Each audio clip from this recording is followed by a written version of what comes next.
गटारी स्पेशल अशी मटण खिम्याची रेसिपी आज मी तुमच्याबरोबर शेअर करणार आहे. करायला खूप खूप सोपी आहे, खायला तर एकदम जबरदस्त आहे. मेन म्हणजे ही कुकरमध्ये अगदी झटपट होणारी अशी ही रेसिपी आहे.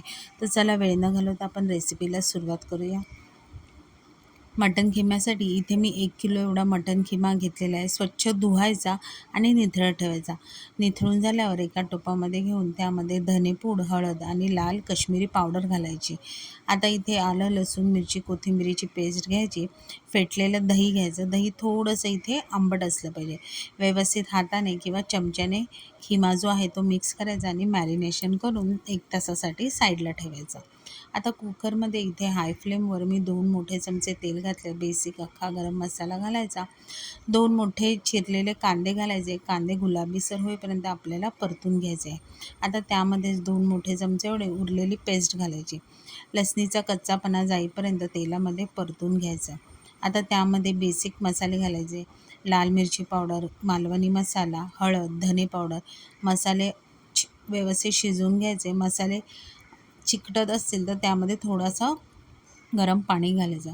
पूर्ण रेसिपीमध्ये गरम पाण्याचा वापर अगदी आवश्यक आहे. आता ह्यामध्येच 2 टमाटे बारीक चिरून घातलेले आहेत. टमाटे शिजेपर्यंत आपल्याला परतून घ्यायचे आहेत. आता झाकण लावून मीडियम गॅसवर हे मसाले जे आहेत ते व्यवस्थित शिजवून घ्यायचे. आता तुम्ही बघू शकता 2 ते 3 मिनटानंतर मसाल्याला तेल सुटलेलं आहे. आता त्यामध्येच आपल्याला मॅरिनेट केलेला खिमा घालायचा आहे आणि चवीनुसार मीठ घालायचं. आता ह्या स्टेजला गॅस आपण फास्ट करायचा आणि फास्ट गॅसवर जवळजवळ 5 मिनटासाठी आपल्याला खिमा जो आहे तो सतत परतत राहायचा आहे. जर ही प्रोसेस नाही केली तर खिमा एका साईडला जाऊन असा गोळा होतो त्याचा, म्हणजे सुट्टा होणार नाही. व्यवस्थित सतत परतत राहायचं फास्ट गॅसवर आणि खिमा जो आहे तो मोकळा करायचा. आता ह्या स्टेजलाच इथे मी कोथिंबीर घातलेली आहे आणि 2 हिरव्या मिरच्या घातल्या आहेत.